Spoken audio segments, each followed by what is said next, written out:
So there's a lot of anxiety and stress and fear around social media. And is somebody going to like this? Are they not going to like that?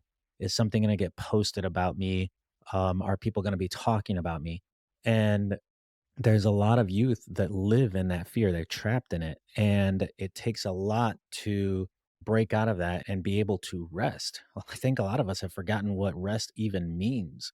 And so there are different things that keep us in that amber cycle. I mean, financial problems, right? Or maybe you find yourself in a season of life where you're just moving from one amber cycle to the next or one threat to the next. So at work, you are fearful and anxious that you're going to lose your job, which creates that constant fearful, anxious dread of financial responsibilities and burdens or debt collection, and then you go home. So you're going into another threat area. And then you have to go shopping and balance the books and all that other stuff. So it's just that constant drip of anxiety and cortisone. And it's just not healthy, guys. So we're going to talk a little bit about defining the problem so that we can start to address it in a more responsive and deliberate manner.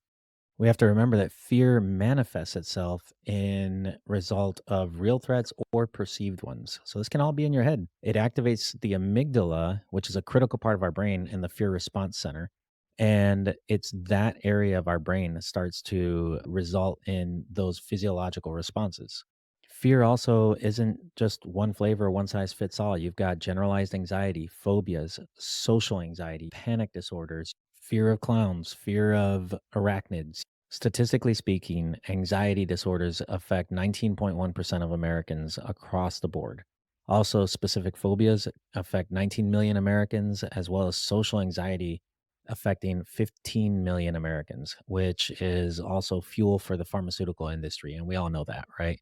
So it's very difficult to know fact from fiction as well when the government is telling us one thing and then you have the conspiracy theorists on the other board. But let's be honest, those conspiracy theories are up like 50 to 1 here.